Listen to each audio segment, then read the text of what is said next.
Okay, this is a continuation, hopefully with a little bit better of a voice, for math intense review. So we're starting up at proportions.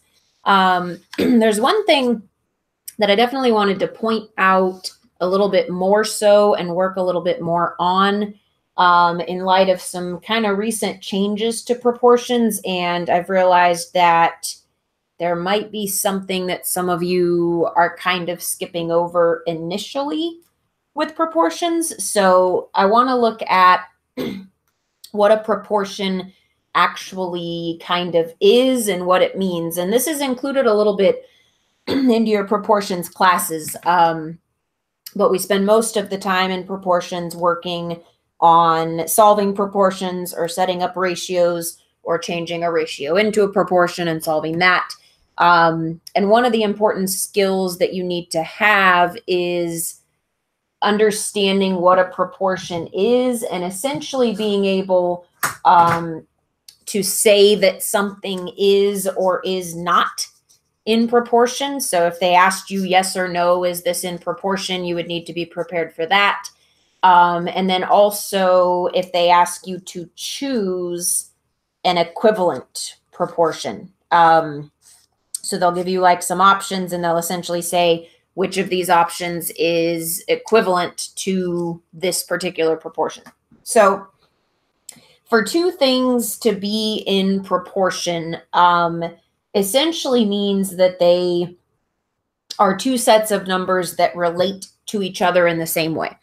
So when you think of proportions, you probably kind of think of the like cups of sugar to people. So you got like 2 cups of sugar serving 50 people. And then they want to know if you had 300 people. What you don't think about in this is if I set this up and I say it takes 2 cups of sugar to serve 50 people these cookies, and then it takes X amount to serve 300 people the same cookies from the same recipe, this is already in proportion, or I couldn't do this with it. So remember that when you set up a proportion, you actually put an equal sign in the middle in between the two halves. That's critical because for something to be in proportion, it does have to be equal on the left side to what it is on the right side. So what we're used to doing with proportions is solving for one of the pieces that's missing. So there's 4 total pieces. One of those 4 is missing and we're finding it. And so it's easy to skip the part of the thought process that makes sure that what you're dealing with actually is in proportion and actually does relate in that way. Because when you're answering a word problem, you're already fair to assume that the two things are in proportion. So in order for two things to work this way, in order to be able to use this equal sign here, and in order to be able to solve for this value right here that's missing, the two sides have to actually be equivalent. So the way that we've talked about proportions, we've always talked about setting up words first before you're trying to set up a numerical proportion. You want to look for what are the actual words that I'm working with? What am I identifying? So for example, saying cups is to people as cups is to people. And that language is important because we say cups is to people as, and that's where we put our equal sign, cups is to people. So in a given scenario, the number of cups will relate to the number of people in the same way, no matter what number you put in there for cups or what number you put in for people. So you can assume that if you have to have 2 cups of sugar, and that's just a random example, if you assume, oh, if 2 cups of sugar can make enough for 50 people, then I can use that information to say, here's how many cups I would need for 100 people or 300 people or 500 people. In order to get there, we need to be able to look at a pair of numbers, of essentially a pair of fractions, and say whether these are in proportion or not. So before we can say, you know, feet relate to inches in the way that feet relate to inches, before we can say cups relate to people the way that cups relate to people, before we can say how many miles relate to how many gallons of gas, before we actually get to that point, And that's the point. All of these should ring a bell from things that you did solve when we did proportions. To get to that point, we need to be able to prove that the numbers actually will move in the same manner on the left side versus the right side. This first worksheet asks you to state whether or not each pair that they give you forms a proportion. So this is a really good exercise to make sure you know what they mean, you know how to recognize them, you know how to recognize a scenario where you can't use a proportion. So the first one is 4 over 2 and 20 over 6. I'm just rewriting it so that I can make it bigger and have more room to write. They want to know, are these in proportion? So proportion, essentially a proportion is equal, which is why we use an equal sign. So like, for example, 1/2 is a fraction that most people are familiar with. You might know that an unreduced version of 1/2 is 2/4. So 2/4 is the same thing as 1/2. 4/8 is the same thing as 2/4 or 1/2, 8/16, and so on. So using a fraction that you're familiar enough with, you can see that this half could actually be written a lot of different ways. That's the idea we're using when we're solving a proportion problem. So if I'm going to put something in proportion to 1/2, it's going to have to be something that also equals 1/2, which basically breaks down to it's going to be some sort of unreduced fraction that represents 1/2. It's something that if you reduced it, like we reduced fractions just a bit ago, that it would turn out ultimately to be 1/2. And there's really no limit to that. It could be 100 over 200. It could be 500 over 1,000, as long as ultimately the numbers play out to where the top is half of the bottom. So how do we determine if two things are in proportion? There's more than one way to do it. They're all okay. It's all pretty standardized. You can use whatever kind of comes naturally to your head, but there are going to be some instances where one way of looking might be a little bit easier than another. One of the ways I could look, and I'll color code this, is I could say, does 2 relate to 6 in the same way that 4 relates to 20? So I can look left to right. I can say this should relate to this in the same manner that that relates to that. And then I can see if that's true or not. The easiest way in this case to look at it is going to be, how many times does 2 fit into 6? So 2 times 3 is 6, and I can evenly fit 2 into 6 3 times. 4 fits into 20 5 times. So if you took 20 and you divided it by 4, you'd find out you needed 5 times 4 to get to 20. So that doesn't match. Those are not in proportion. If the same exact mathematical process won't get you from left to right on both the top and bottom, then that does not mean that they're in proportion. The other way you might look at it is from an up and down type standpoint. Does 2 relate to 4? Or you can go the opposite way. Does 4 relate to 2 in the same way that 20 relates to 6? So 2 fits into 4 2 perfect times. 6 fits into 20 3 1/3 times. In other words, 20 is not directly divisible by 6.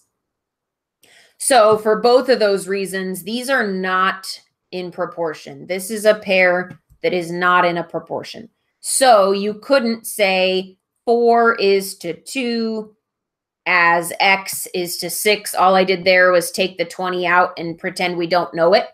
If you were to solve this and cross multiply and solve for X, you wouldn't get 20, because what's in proportion to this is not the 20. So 4 times 6 is 24, equals 2x, divide by 2, and you would find out, had this number right here been 12, that would be in proportion. And I could do the same thing with removing the 6 or the 4 or the 2. The same exact turn of events would have happened either way. So if you haven't been thinking about whether or not things are in proportion, because you're usually in a position where you can just totally assume that they are because you're in a word problem that's setting up one, this is another perspective to think about. So let's look at a couple more pairs and determine whether or not they're in proportion. So next to it, number 2, we have 3 over 2 and we have 18 over 8. So I can look at it this way. I can say 2 fits into 8 4 perfect times. 2 times 4 would make 8.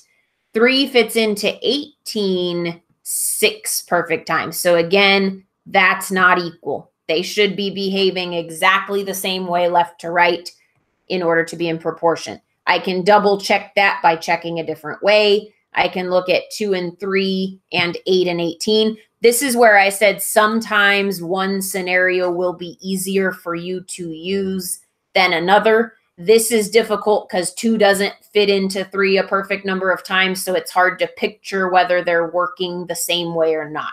2 fits into 3 1.5 times, basically. Something like that. And of course, you don't need to be able to figure out the decimal on the fly. But 2 does not fit into 3 more than once. 8 does fit into 18 more than once. It fits into 18 at least 2 times and then some. So again, these are not relating in the same way. So if I take another, and most of this is for example, so I don't want you to necessarily be, practicing just deciding if something's in proportion. I more so want this to make sense and for this to maybe even be a bit of a light bulb, like, oh, wow, I didn't even realize this was a prerequisite to these problems that I've been doing. So it's just another way of thinking of it. It's another piece of knowledge to have. I am about to show you why I want you to have that as far as actual test questions. So there is something that you will benefit from. But essentially, this is for your understanding. So I'm going to do the same thing I just did over there. I'm going to take out a random number. This time, I'll take out the 3 that's up in the top left corner. So I'll say X relates to 2 in the way that 18 relates to 8. So again, over here, I just took the 20 out and pretended we didn't know that value. Here, I'm going to take the 3 out, and I'm going to pretend we don't know that. And again, what you'll find is when you do the math, you get 36 equals 8x. You divide. This doesn't even come out as an even number, but it definitely doesn't come out to 3. So these are not in proportion, and the way that you solve that would actually bring them into proportion, but it would not be with a pretty number.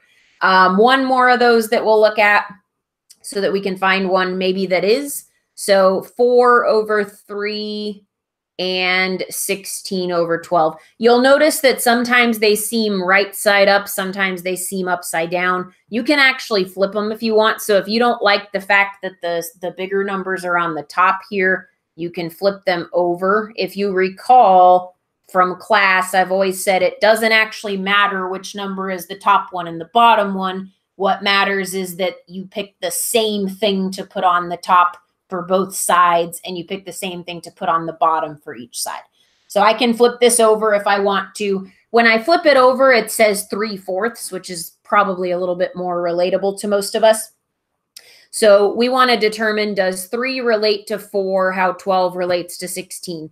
That calculation is going to be easier to some of you than to others. For me, I can see that that is accurate. I can see that that works. Most likely, you're going to get better results on this problem going this way. So 3 fits into 12 a perfect 4 times.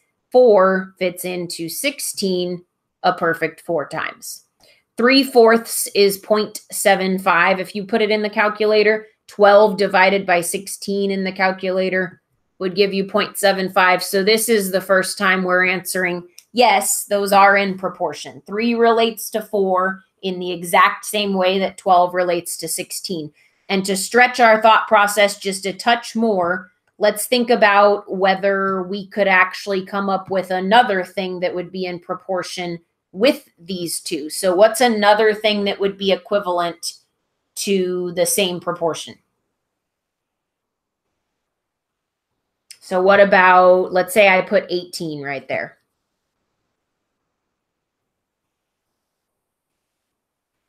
So if I had an 18 there, I'd have to put a 24 there. And again, it would be in perfect proportion. So to get to a 16, from a 16 to a 24 is the same process as getting from a 12 to an 18.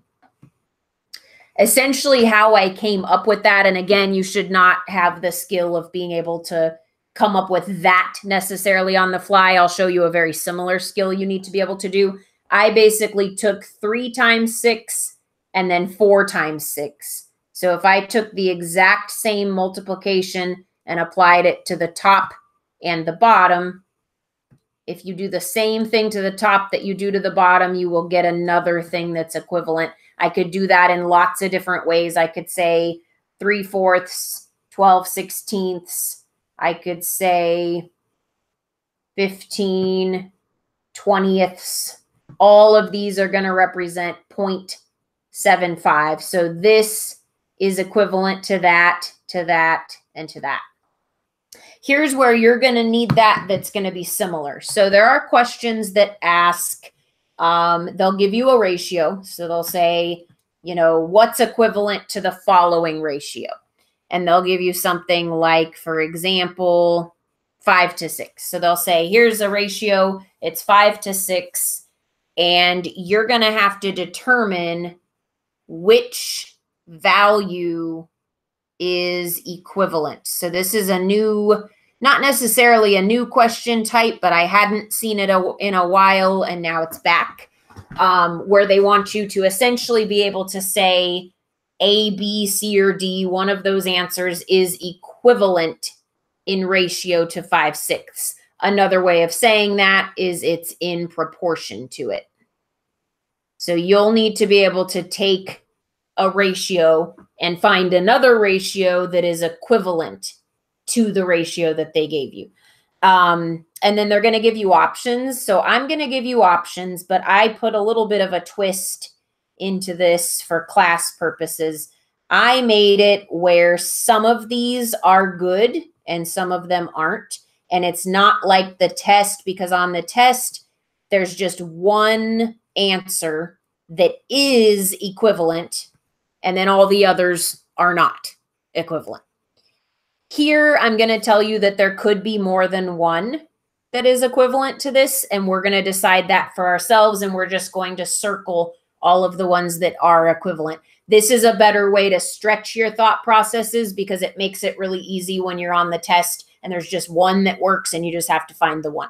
So to me, it's easier when you work with them vertically like this than when they look like a ratio. So I'm going to move 5 to 6 down, and I'm going to make it 5/6. There's multiple ways we can determine whether each of these works or not. One of the ways we can do it is what we were doing above, where we set them next to each other and we either multiply that way or we multiply that way to determine if they're working. 6 times 2 is 12, and 5 times 2 is 10. Those are related in the same way. The other thing I might do, and you can really pick just one way that works for you. If you like the way where you take your calculator and you actually key these in. So if I say 5 divided by 6 is basically 0.83333 repeating. So if that's 0.833, anything that can be divided in a calculator and come out with that number would be in proportion to that. So 10 divided by 12, again, 0.833. So you could multiply this way and see if you like how they relate that way. You could use decimals and see if they're the same decimal, whatever makes the most sense to you. You only need one way of doing it. You just need to be able to say this ratio is equivalent to this ratio. So 10 to 12 is going to be one of the ones that is correct. So we'll circle 10 to 12. Now, had that been on the real test and that really did work, you wouldn't even have to really check the other answers because you would know that that was equivalent and only one of them was. In this case, I'm going to tell you that any one of these could be equivalent or not. So the next one is 15/18. Again, if we go this way, 5 times 3 is 15. 6 times 3 is 18. So I can test it that way. That seems to be in proportion. I can say 15 divided by 18, and I'll find out that it's 0.833, which is what we know 5/6 is. So 15 to 18 is also in proportion. 25 to 30, so 5/6, 25 to 30. So 6 times 5 makes 30, and 5 times 5 makes 25. So that looks like it's also going to be equivalent. The other thing I could do is take 25 divided by 30, and I get that same magical decimal number of 0.833. So 25 to 30 is also in proportion. The last one is going to be 5/6 to 35 over 42. 6 times 7 is 42, and 5 times 7 is 35. So that appears to also be in the ratio. 35 over 42 is 0.833. So in this case, every single one of these is equivalent to 5/6. So 10 relates to 12 the way 5 relates to 6. 15 relates to 18 the way that both of the fractions we just listed relate within their fraction. So all of these things are equivalent to all of these other things. So that's kind of something to make sure you expand your thought processes a little bit. Still, when you get a ratio or proportion word problem like we're about to go on to, you can count on the fact that they are in proportion, they are in ratio if they give you a question that is solved that way.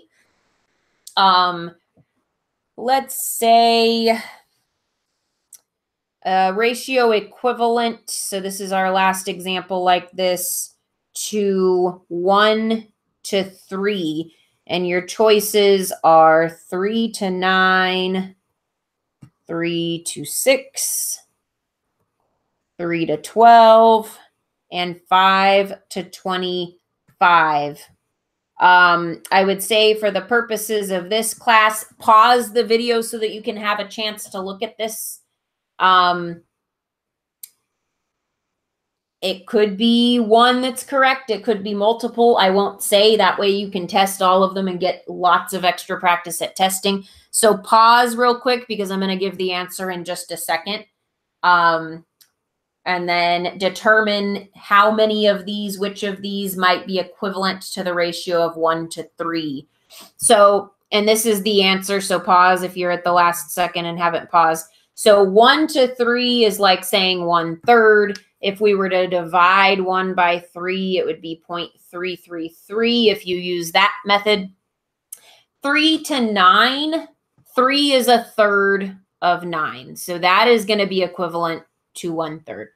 3 to 6, you might have picked up that that would be equivalent to 1/2, not 1/3. So 3 is half of 6, not 1/3 of it. 3 to 12 is actually equivalent to 1/4. And 5 to 25 is equivalent to 1/5. And again, you don't need to be able to say, oh, that would be 1/2, that would be 1/4, that would be 1/3, that would be 1/5. But you do need to be able to look at these in whatever manner you've decided makes sense for you and say, does 1/3 equal 3/9? Does 1/3 equal 3/12? Remember that there's also the method of removing one of these. So if you want to find out if something works, you can take out any of the 4 pieces and then cross multiply and solve. So the way that we can justify that 3 to 9 is the right answer is if I take that 3 out of there and I put an X, I end up with 9 equals 3X. And when I divide by 3, I find out it is 3. So 9 is equivalent to 3, just like 3 to 1. So I got to switch packets to go on to the next one here. So there's going to be a lot of regular proportion problems like we've been going over a whole bunch. I'm not going to do too many of these in class. I mostly set out to have you guys practicing this. The really big point of the intense review is to hear each of the skills again, but to just practice those and to really put a lot into practicing them. I am going to skip ahead a few pages to right here. So I'm on the 3rd page of this segment instead of the first. Look for this. Gabriella bought 3 cantaloupes. We're going to start there. So this is going back to sort of a traditional proportion problem like you originally learned. So with proportions, now you have hopefully a little bit more advanced knowledge of what proportions actually do and what they are and what they mean. But this is how we normally use them. So Gabriella bought 3 cantaloupes for $7. How many cantaloupes can she buy if she has 21? So we always want to look for our units, our words that we're going to use. What are they comparing to what? And so in this case, we have cantaloupes to dollars. Always start with words because that gives you a chance to catch if they have something wrong in their units. Sometimes there's a conversion that has to happen right before you can do the problem or that has to happen right after. You're going to catch it when you're writing in the words. You're also going to prevent flipping half of it upside down if you write the words. So we should end up with something that says cantaloupes are $2 as cantaloupes are $2. For short, you can always just write your words once, but keep in mind it's always going to be the longer version of it is cantaloupes relate to dollars as or equal cantaloupes relate to dollars again. Both sides have to look that way. With a proportion word problem, you are always going to be given 3 of the 4 pieces. One of them is missing. The other 3 are there. You're always going to have a given side, which is usually the left side we think of it as. So this says 3 cantaloupes, $7. That's your given information.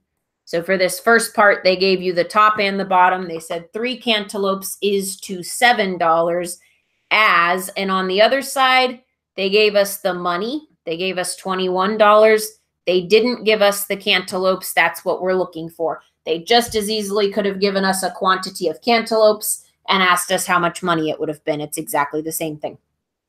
So what we're going to do now is 3 times 21 cross multiplying is 63 equals 7x. Now we can divide by 7 to find out what x is, and we're going to find out it's 9. So if you can buy 3 cantaloupes for $7, you can buy 9 cantaloupes with $21. I'm going to do the one right next to that. So these are the simplest. That's why I skipped ahead a couple of pages, is to start with the ones that are a little bit simpler. So Jenny was planning a trip to the United Arab. Before going, she did some research and learned that the exchange rate is 4 dirhams for $1. How many dirhams would she get if she exchanged $5? This page, by the way, is a little bit hard to read. It's actually quite a bit hard to read. Hopefully in your copy, it's not quite as bad. But word of advice, if you ever run into a situation where you've printed something and you can't see it very well, go back to what it looks like on your computer screen, and you can like take a photo of it, or you can just outline anything that is sort of kind of missing in the way that you've worded your stuff. But there's no packet that you can't read the words while it's on the screen. So if you have trouble with paper that I've given you, everybody's printer prints differently.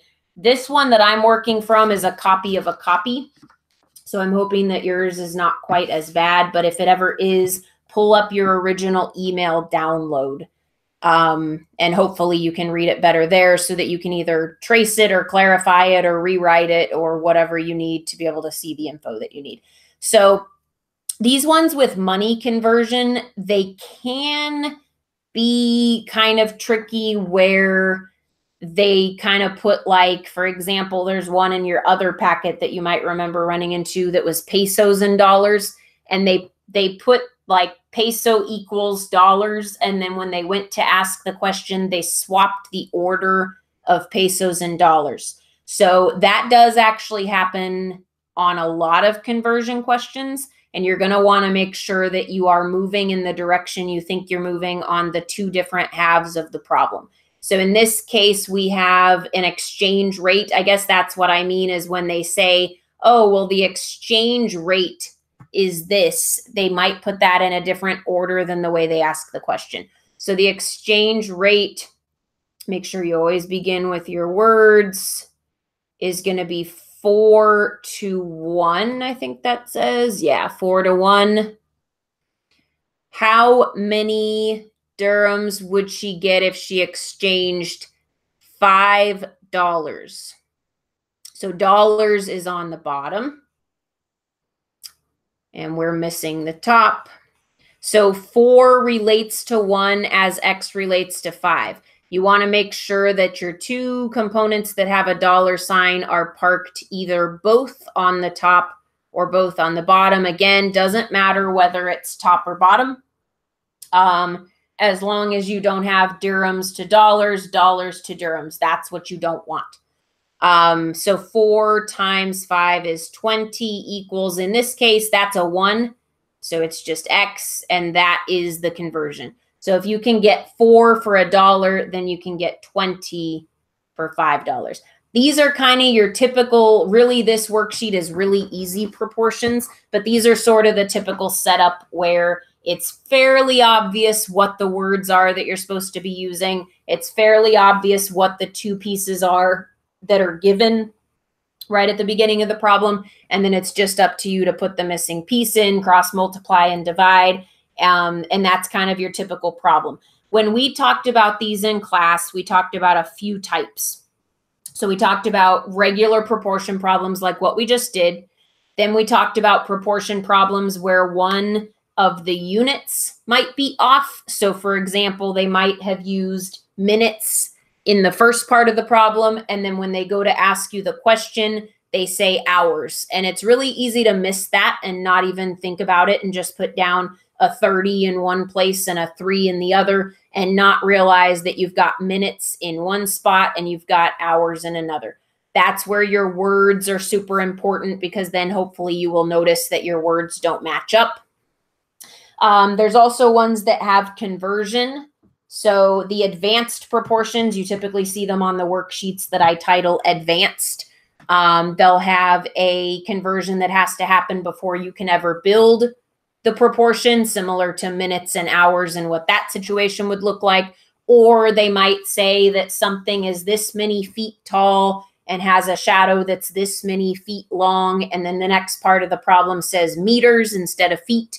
To where you actually have to change it before you can do the problem because you don't have the right components to plug in. And then there's ones that are ratios. So there's like writing a ratio where it's just like there's this many this and this many that, like we're about to do. And then there's ones where a ratio is used as one of the proportion parts in a proportions word problem. So make sure with proportions in particular that you're really working to identify what question type it is specifically. So when you see one of the questions that's a ratio, identify it as ratio and identify, are we setting up a ratio? If so, the trick that you can fall into is the one that they do right here, where they have them in different orders at the two ends of the problem. Or it could be one that requires reduction after it's written. So this one here, this is writing ratios. I believe this whole worksheet is just writing ratios. So when you're writing a ratio, there's two things that they could get you with. They could get you with the order. So like there's this many girls, this many boys. What's the ratio of boys to girls? And they swapped where they put boys versus girls. Or a reduction could be required. So if you were to figure out that a ratio was 2 to 6, and you answered it that way, you would get it wrong because 2 to 6 is not reduced, and it should have been 1 to 3. So those are kind of your two tricks. Know what type of problem you're working on and know what the tricks are for that particular type of problem. In this case, we're setting up ratios, which is super easy. It's one of the easiest skills we have. But these two things could stand in the way. This first question, it's the order that's the problem. So it says there's 4 girls and 5 boys in an elementary school class. What is the ratio of boys to girls? We go to where they ask the actual question, and then we go in that order. So we're going to want boys first. We're going to want girls second. Girls is 4 at the time that boys is 5. So if we're going to do a ratio of boys to girls, we're going to do 5 to 4. That is not reducible.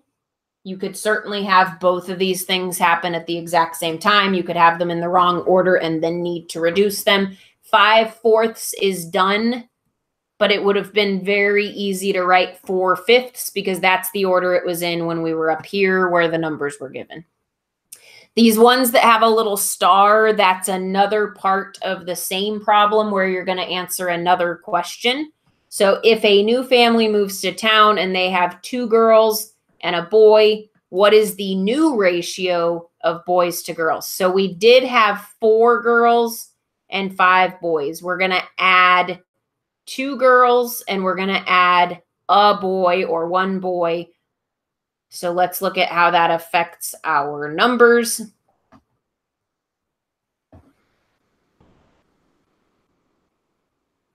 So that would mean if we had 4 girls and we added 2, we would have 6 girls.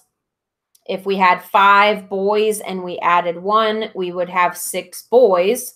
So they ask you what the new ratio is of boys to girls. Again, opposite order of how we have it. This goes first, then that. In this case, that is a ratio of 6 to 6, which can be reduced and written as 1 to 1. In other words, the ratio is equal. We have the same number of boys as girls now. Anytime you ever do end up with that situation, it's very rare that you'll actually end up 1 to 1 like that. But if you ever end up with 3 to 3, 4 to 4, 6 to 6, anything like that, it's going to be 1 to 1 is going to be the reduction.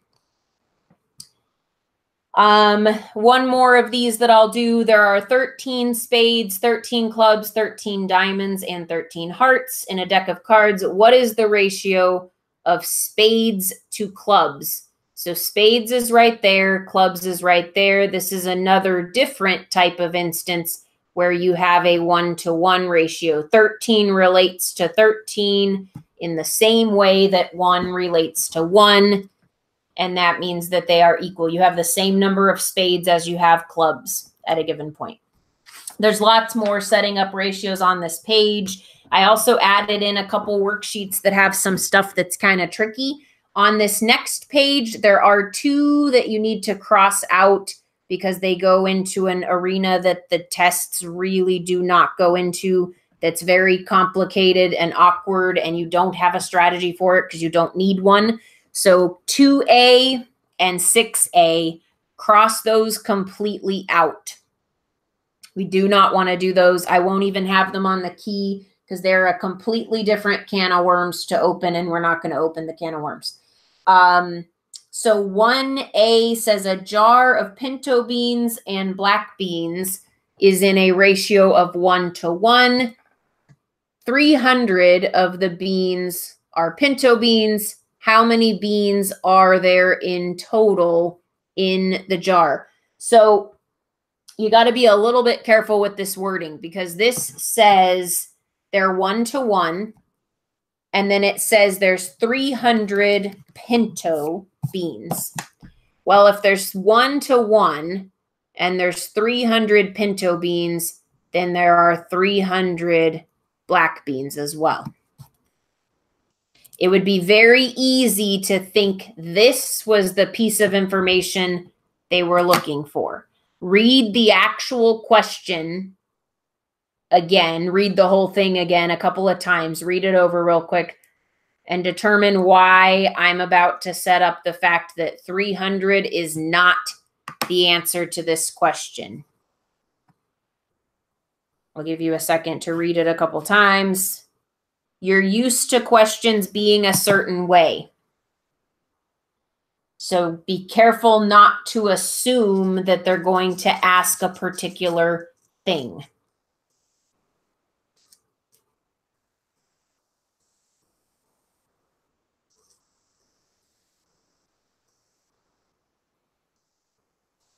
So the reason that 300 is not the answer is that the question did not ask how many black beans there are.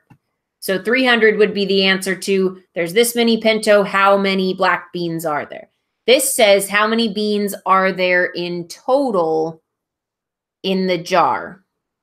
So if you have 300 black beans and 300 pinto beans, you have 600. You still had to use the ratio. You still used the ratio to determine how many black beans there were because you needed that number as one of the two components of the total. But the question they actually asked for was the total. 3A, just make a note next to 3A.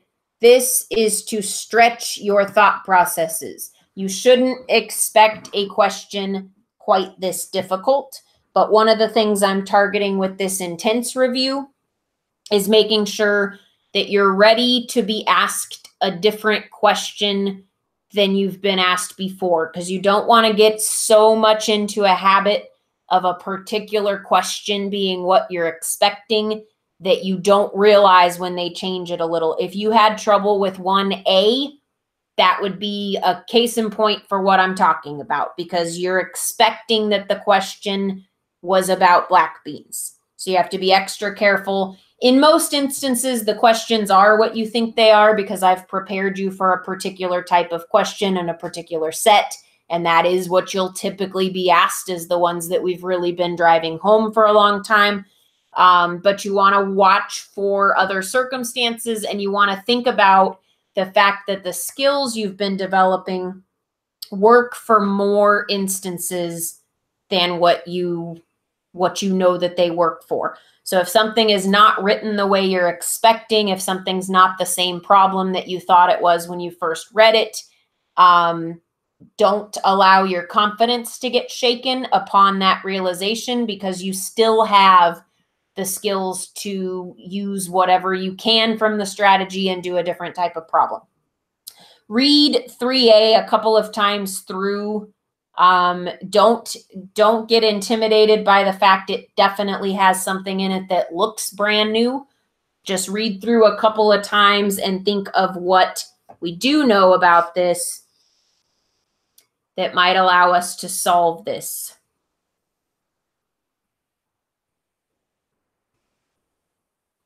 So Gavin has nickels, dimes, and quarters in the ratio of 8 to 1 to 2. Needless to say, you have not dealt with ratios before that have 3 components, but you can assume exactly what this means because you know what a ratio is.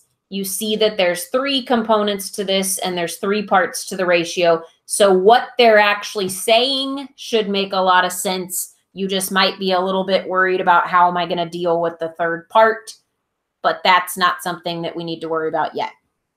So if 30 of Gavin's coins are quarters, how many nickels and dimes does Gavin have?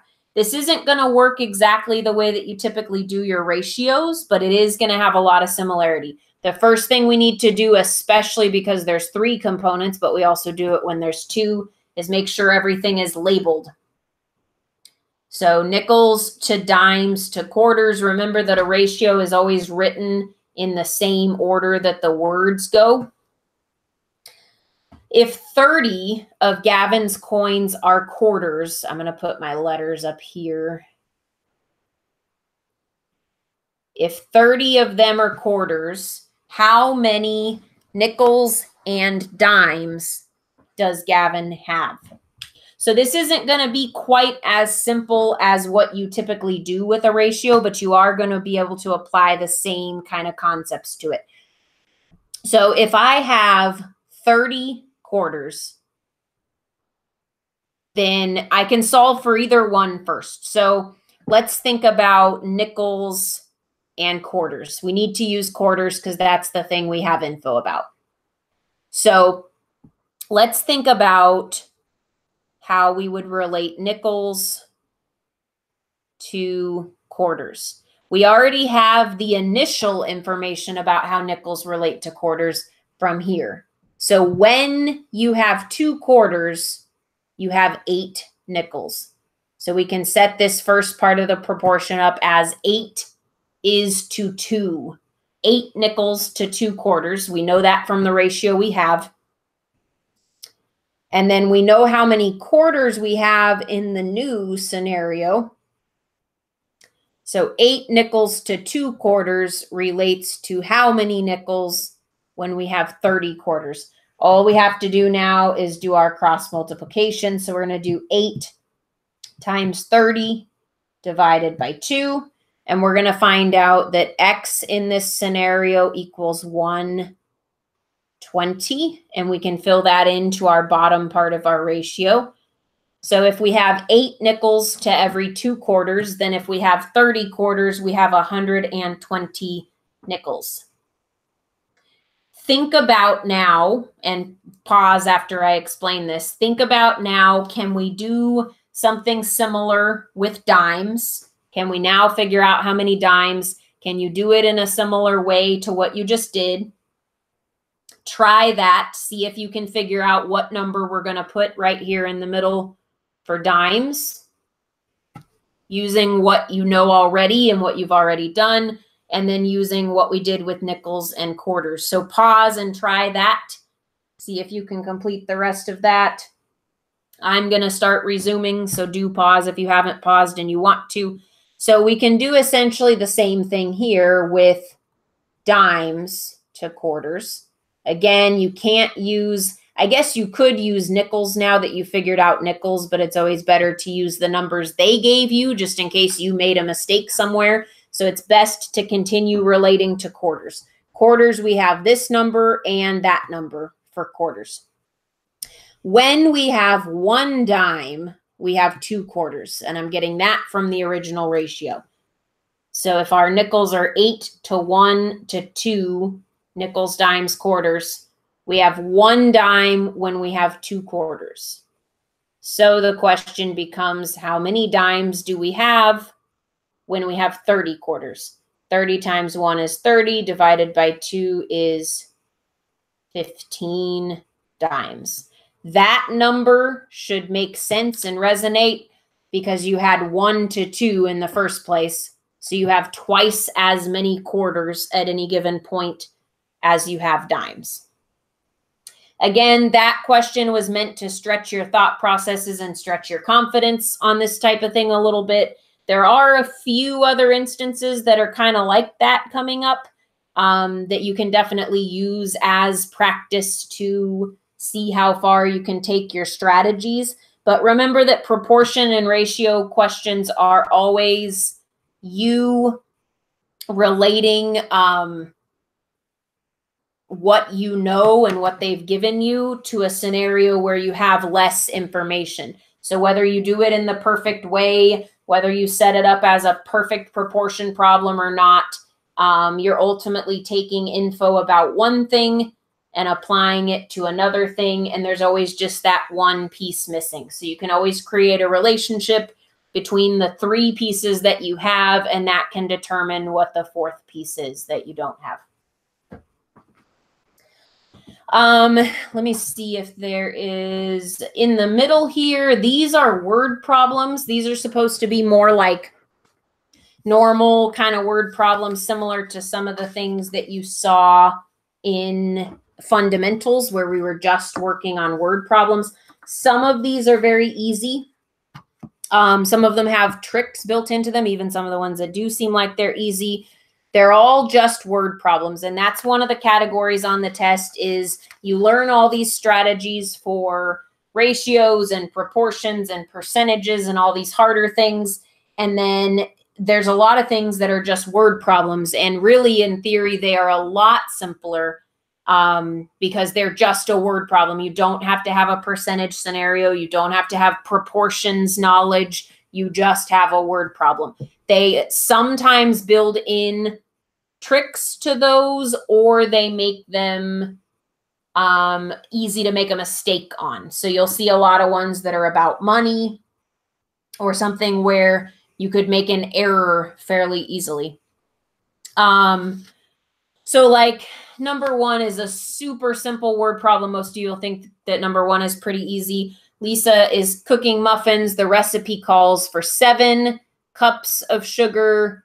She's already put in 2 cups. How many does she have left? So this would be a simple, she needs 7 cups. She's got 2. What does she have left? We subtract. She's got 5. Some of them are that simple. Number 2 looks like it's pretty simple, except it might be easy to make a mistake. So number 2 says, at a restaurant, Mike and his 3 friends decided to divide the bill evenly. If each person paid $13, then what was the total bill? So this says that each person paid 13. The bill was not 13. Each person paid 13. There were 3 friends and Mike, also a trick. So there's 2 different tricks in here. This is not the total. You're not taking 13 divided by something. And then it's not 3 people. It's 4 people. It's Mike and his 3 friends. If each of them paid 13, you have 4 different people paying 13. The 4 of those people's total added together is what the total bill actually was. So 13 times 4, the bill was $52. So a lot of little tricks like that. You just have to be careful that you are reading what you think you're reading, that you double check. Another one that's kind of like that is down here in the bottom of the same page. Amanda and her best friend found some money buried in a field. They split the money evenly, each getting $24.28. This one's not quite as complicated since there are 2 people, as it looks like. There's Amanda and then her best friend. They split the money and they each got $24.28. So we want to know how much money did they find. We need to multiply that by 2 because that's the amount that they each got. So $24.28 split amongst 2 people came from an original total of $48.56. There's a few different pages of these word problems to work on and get some practice with. I very often have people send me very generic messages that are very hard for me to do anything with, that say something like, I'm really bad at word problems. I can tell you this much. The skills that you have been working on in classes like proportions and ratios and algebra are so many times harder than a regular word problem that doesn't involve any of those advanced skills. So if you're feeling like you're really bad at word problems, the problem is you're not slowing down to read it and picture it and think about it and figure out what you need to figure out, because these do not relate to a specific skill. All they relate to is critically reading them, making sure that you're understanding what the situation is, you can picture the situation, and that you're bringing the word problem around to making it fit the things that it has to fit. So another example is the first question on here, which is actually number 7, says, Kelly belonged to a canoe club that had 18 canoes. They kept their canoes on trailers, each able to carry canoes 2 wide and 3 high. If they had enough trailers for all of the canoes, how many trailers did they have? This is a classic type of question that I have people send me a message that says, I have no idea how to do this. You have every idea in the world how to do this problem. It says there's 18 canoes. And then it says that when they're on the trailers, they can be stacked 2 wide and 3 high. All you have to do is think about what that means. What does stacking canoes 2 wide and 3 high do? It does what I just drew. So how many is that? This is one trailer right here because I drew it 2 wide and 3 high. That is 6 total canoes. So if I have 6 total canoes per trailer, and I have 18 trailers, or 18 canoes that need to get on trailers, 18 divided by 6 says that I need exactly 3 trailers. If you had discovered, as a side note, let's say that it was 20 canoes. So if they had 20 canoes, you'd need a little more space, right? But not an entire trailer. So on something like this, if they tell you, that you have 20 canoes or 22 canoes would have achieved the same effect, you would need an entire extra trailer just for that 1 or 2 or 3 extra canoes. So think about it this way. Let's say that it was 20, and we divide 20 by 6. So 20 divided by 6 is 3.33. Normally, with rounding, you would round that down to 3, right? So when something's under 0.5, we normally round down. When you are taking your test, it is totally up to you to watch out for situations where that doesn't make sense. In math, they are called discrete quantities. These are things that there is no partial of. So if they said, how many cars do we need to drive X amount of people? You can't have one person not get a ride, and you can't have one person sit on one other person's lap because that's illegal. So if you had one extra person, you'd need an entire car for that one person. Same thing with these trailers. If we need to be able to transport 20 canoes and we need 3.33 trailers, then unfortunately, we need 4 trailers. One of them is not going to be full, but we need 4 trailers to make that work. We can't have part of a trailer. There is no, we need a third of another trailer. All the trailers are the same. They all hold the canoes 2 wide and 3 high. So what you're going to have is you're going to have 3 trailers that do what we drew before, like that, where there actually are 6. And after those 3 trailers, you've got 18 canoes in there. So your last one is just going to have 2 canoes sitting in there flat by themselves. That is a discrete quantity, and it is 100% up to you to notice if you're dealing with a discrete quantity. Examples are anything you can think of that you can't just have part of and have that be logical. You can't have part of a person. Can't have half a person or a third of a person. So even if you're calculating something that's people and you get 1.000001, that is 2 people. There are certain instances where you don't round the normal way. You round up, always up. So people, canoes, trailers, cars, buses. You can't have a half of a bus that takes somebody somewhere. You would have to go up by an entire bus to achieve that. A lot of these on this page are reasonably easy. Look out for ones that are a little bit more complex, like the ones that I just pointed out. But ultimately, these are all just kind of regular word problems. Some of them are going to be more challenging than others. Same thing happens on the test. They can be challenging because there's a lot going on in the problem. They can be challenging because there's a discrete quantity that you have to notice. They can be challenging because they have extra information. So one of the examples here, where there's extra info is in this first one. It says she needs 180 cupcakes for her party. She's already made 48 berry and 60 fudge cupcakes. It doesn't matter that those are berry and it doesn't matter that those are fudge because they're saying how many more cupcakes does she need. So they chose to make it complicated by putting these in two different places with two different descriptions. But ultimately, to find out how many, we need to take the desired total minus the number she's made of one type and the number she's made of the other type. And that's how we're going to find out that she needs to make another 72. So that one just has extra stuff in it that's supposed to throw you off.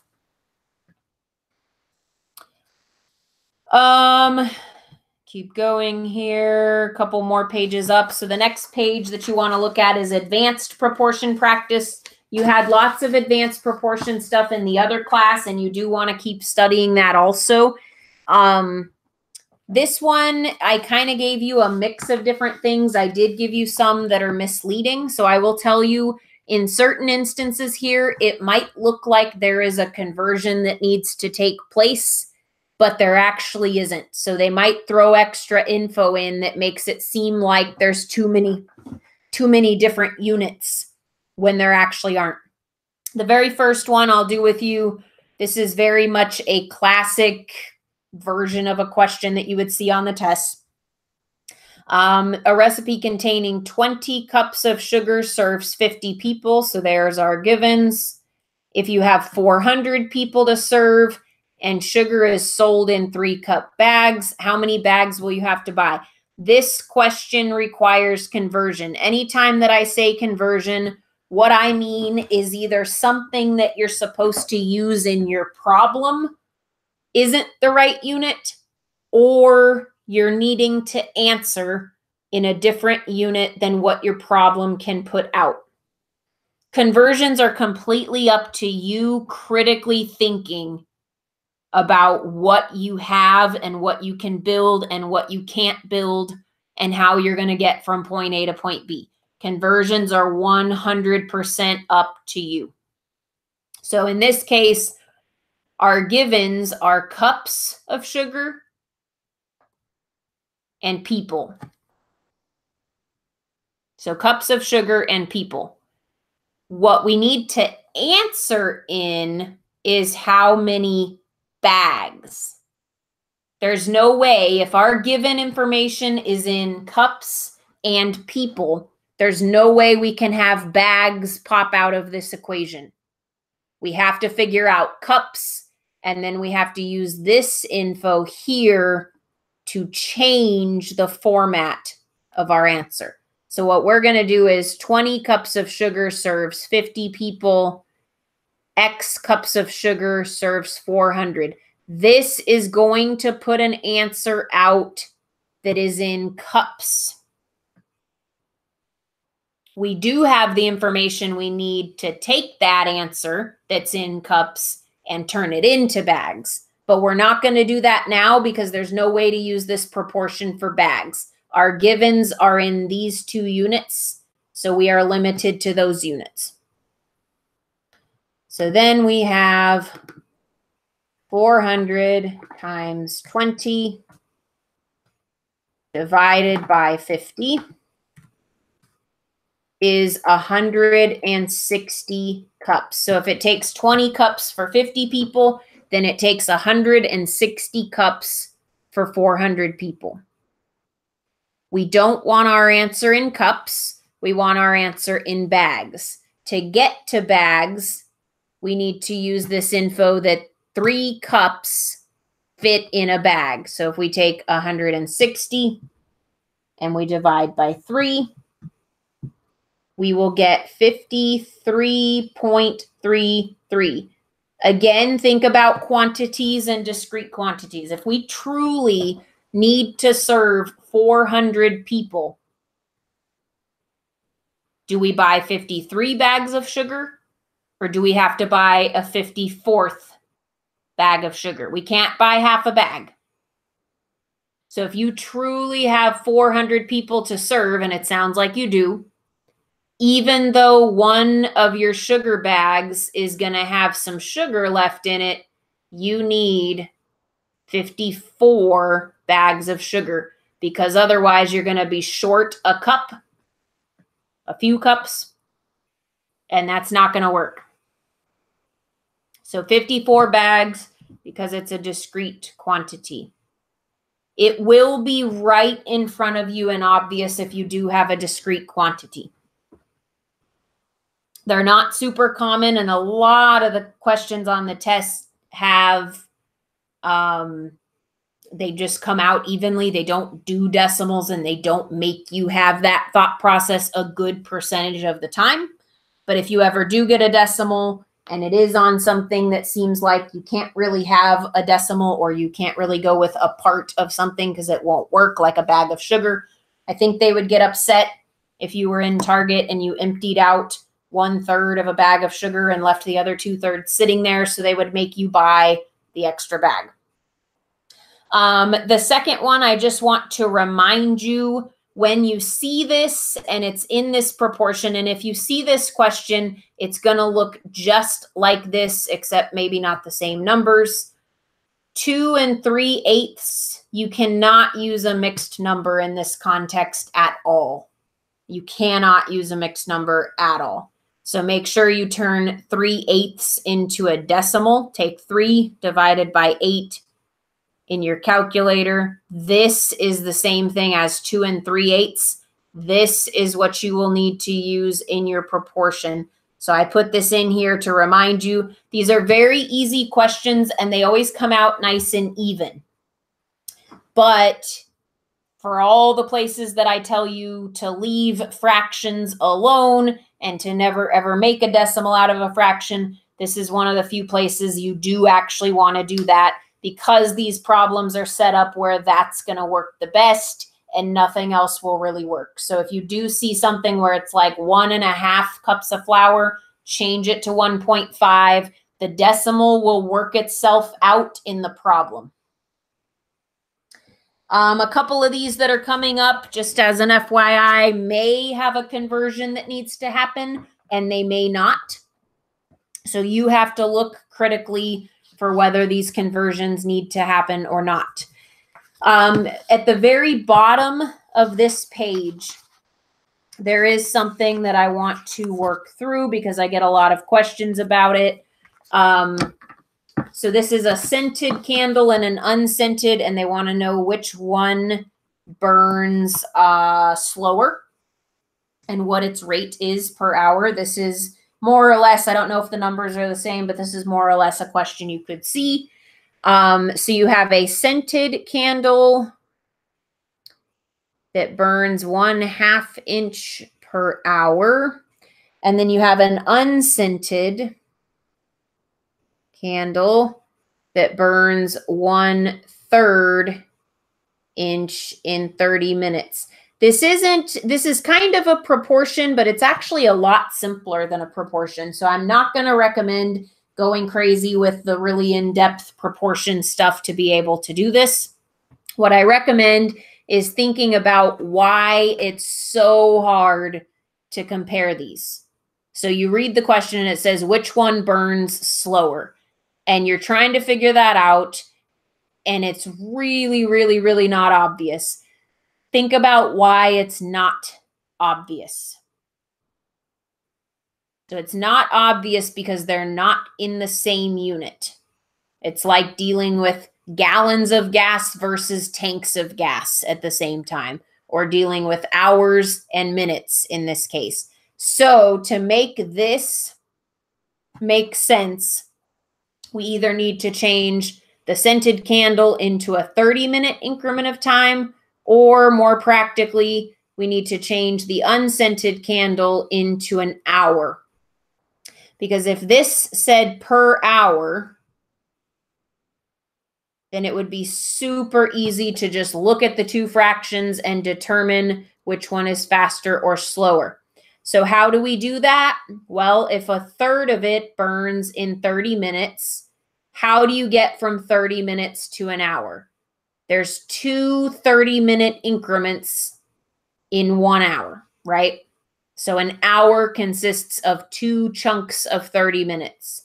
So we can simply create a fraction out of the number 2. So take 1/3 and then 2 over 1. What I'm doing here is I'm multiplying this by 2 to make it into an hour because it was in 2 parts of an hour. That means that 2/3 of this wick burns in an hour. Now I have a pretty simple comparison. I have 1/2 and 2/3. Most of you probably know off the top of your head that 2/3 is bigger than 1/2. If you don't, you can always do the calculator trick where you divide it and make it into a decimal so you can see it that way. So if this is the case, the one that burns slower is going to be the scented candle. And then it asks, what is the rate per hour? So it's a good darn thing that we changed it into hours because now we're actually in the format that we need for that anyway. So the one that burns slower is the scented, and it burns 1/2 inch per hour. This would be multiple choice, so you just have to find the ones that said the scented one was burning slower, and then you would just have to fill in what you already knew, that it's 1/2 inch per hour. I'm going to skip the next several pages. These are all practices for you. Lots and lots more proportions. Proportions are a huge part of the test. They're super important. So keep practicing them. Practice the advanced ones a lot. Make sure you know how to identify or match up a proportion, pick an equivalent to a proportion, and so on. The next segment is percentages, which is the only other thing that is equally important to ratios and proportions is percentages. There's tons of different practice in here for percentages. I'm just going to do a little bit.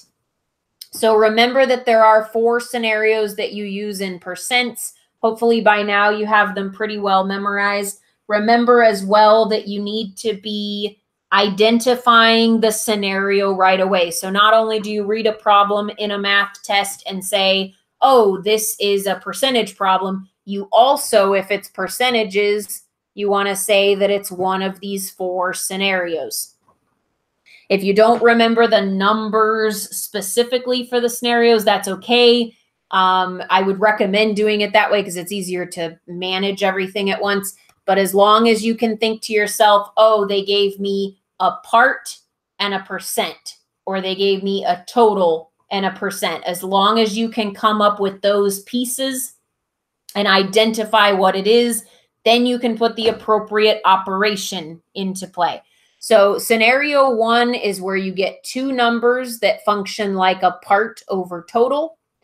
And so what you're looking for is a percent. Scenario 1s are the ones that are pretty darn easy to identify. They're the ones that are like 4 out of 5 is what as a percent, something really simple like that. Scenario 2 is where you're given a part and a percent. Scenario 2 and 3 are the ones that look a lot alike because both of them, one of your 2 pieces of given info is a percent. One of them gives the part, the other gives the total and the percent. So if we're looking for the total and we already have the part, we're going to divide. And if we're looking for the part and what we have is the total, we're going to multiply. The last scenario is quite a bit different than the other 2. Or the other 3, actually, it's quite a bit different than all 3 of them, which is percent difference. And that's where they say this changed from this to that. What is the percentage of difference, or what was the percentage increase in this price? What was the percentage decrease in this price? And so in that case, you're going to have 2 numbers, kind of like scenario 1, except it's like an original number and a current number. You're going to find the difference between the 2, and you're going to divide the difference by the original number. So we'll see an example of each of these. This very next page is meant to do the same thing that your first page did when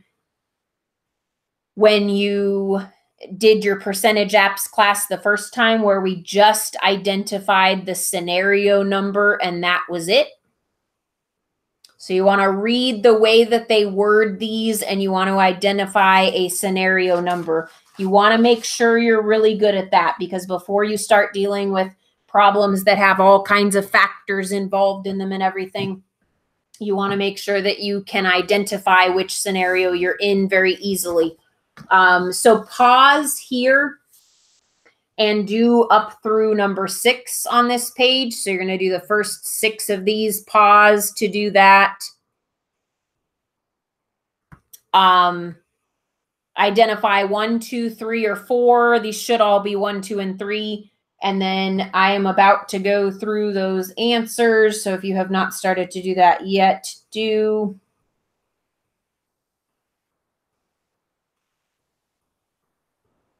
So number 1 is a scenario 2, because it says 74.34 is 63% of what amount. So they're saying that 74.34 is already the 63%.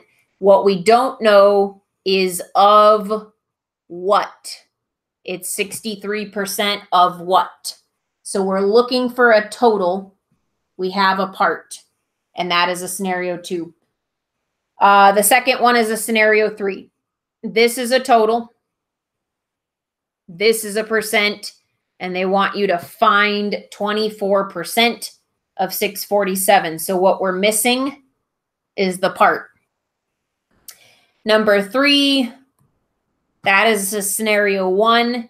What percent of 933 is 391.86? So you would do like this and divide to get a percentage. That's scenario 1.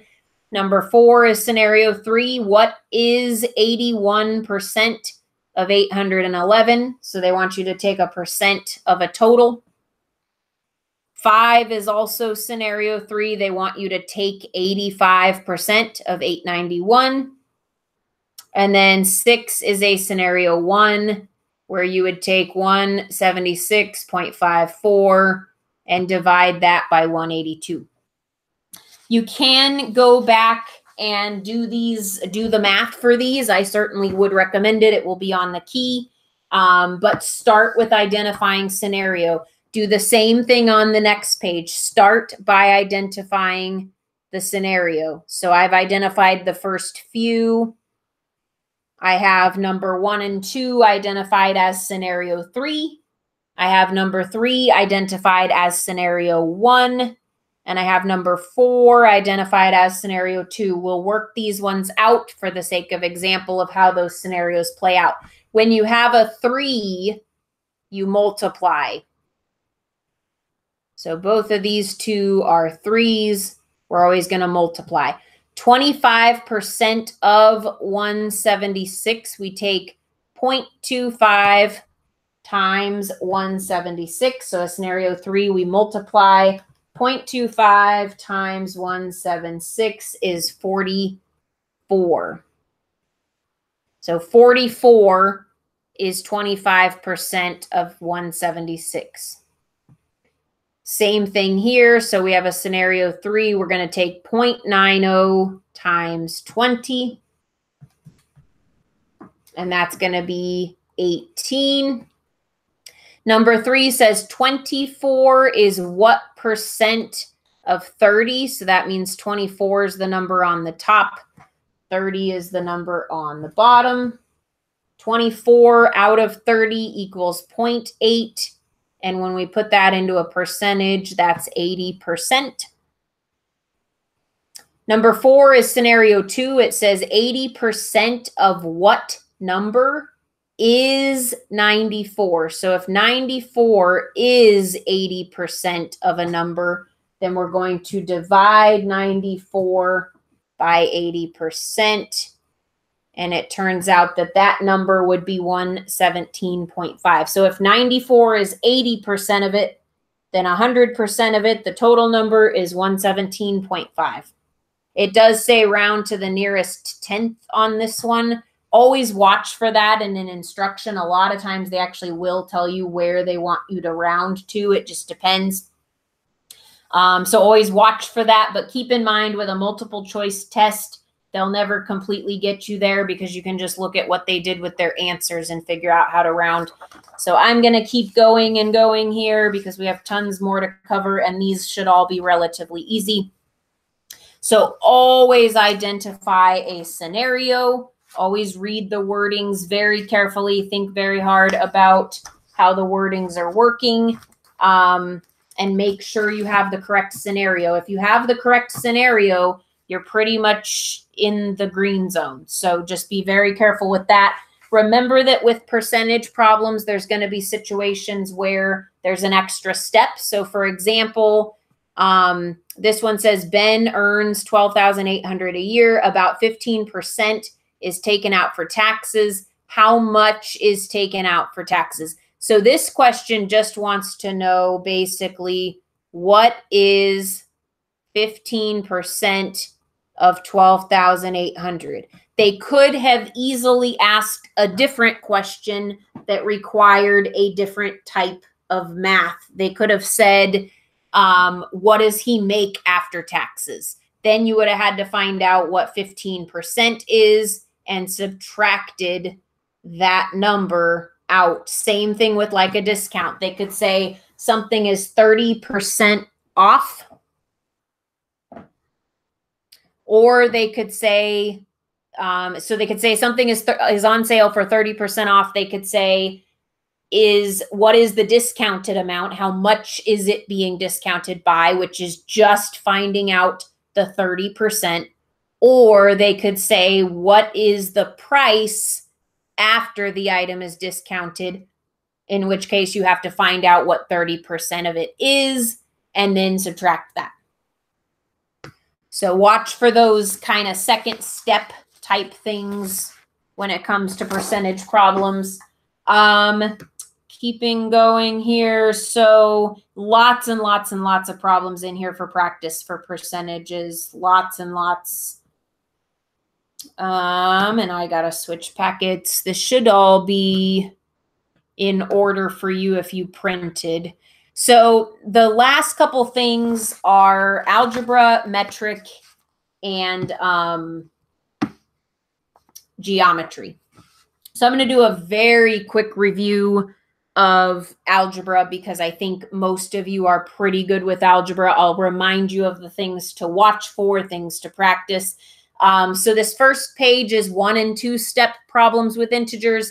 The only thing I would remind you of is if you have 2 steps, that looks like this one. I'm not writing a new problem. I'm just bringing this up bigger right here. So this one, you would always want to add or subtract first when you're trying to solve in algebra. Negative 13 plus 3 would be negative 10. Always be careful when there are negatives. So if you were overdrafted $13 and then you put in $3, now you're only overdrafted $10. Divide by 2. X equals negative 5. So the only thing I'm really pointing out there, it's always obvious if there just is one step and that's it, like in this first one. If there's 2 steps, you're always wanting to add or subtract first, then multiply or divide. Multi-step equations. So I'm going to rewrite the steps to multi-step equations. So a lot of times there will be like a distribute component. That would look like this right here, like that. So if there is something to distribute, you'll want to do that first. Then after you distribute, you may have some like terms that need to be combined on the same side of the equal sign. So you'll remember as you're practicing these, a lot of times you go to combine or you go to distribute and all of a sudden you have 2 things that can be combined or even 3 things that can be combined. So first distribute, second combine on each side. Then you're going to combine your terms across the equal sign. So you're going to put your numbers together and your x's together.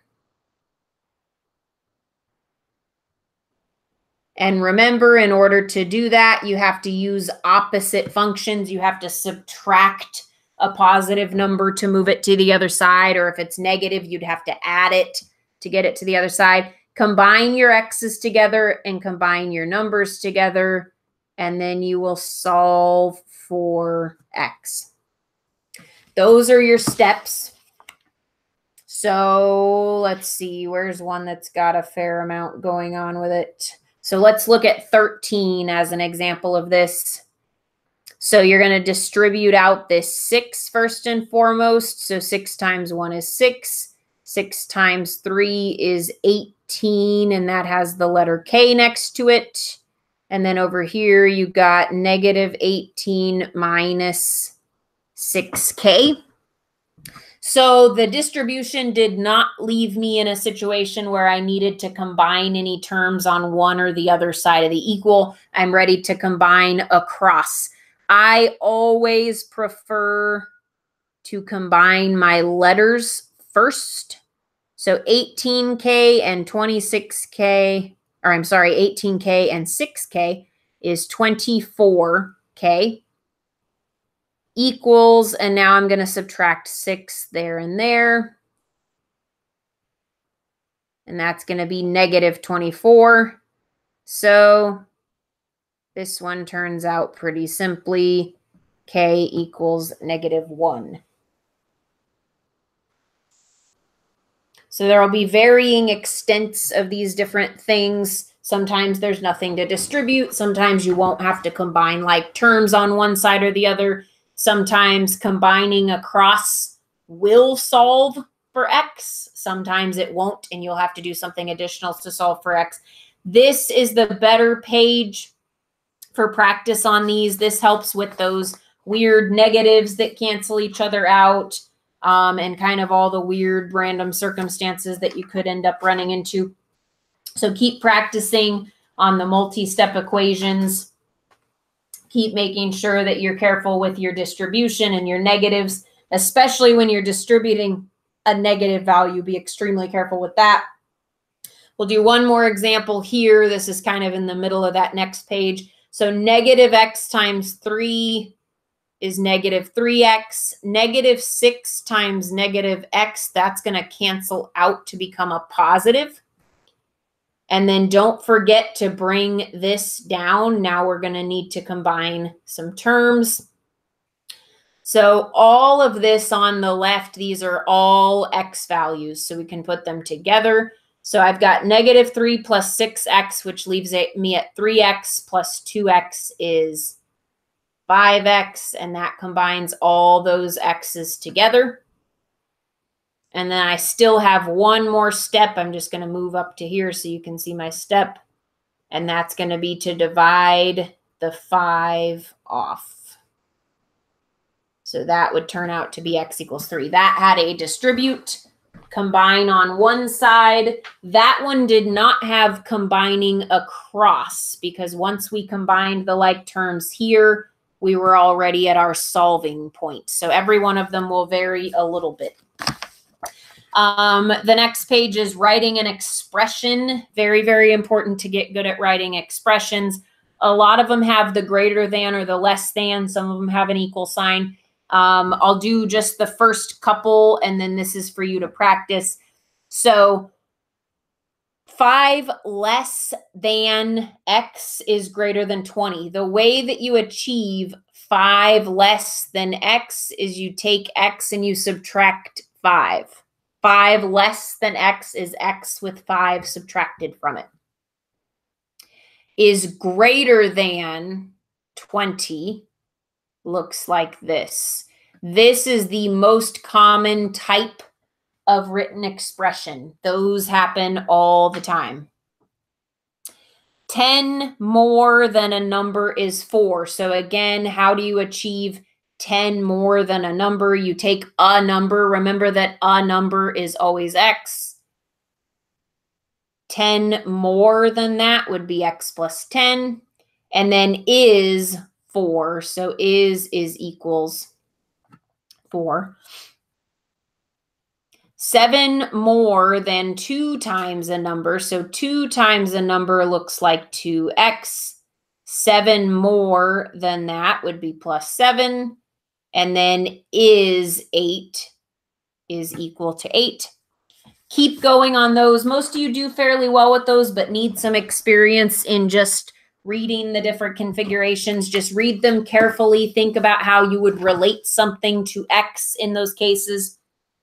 The next thing is evaluating an expression. This is particularly important for HESI. If you're doing HESI, could appear on T's, not nearly as common.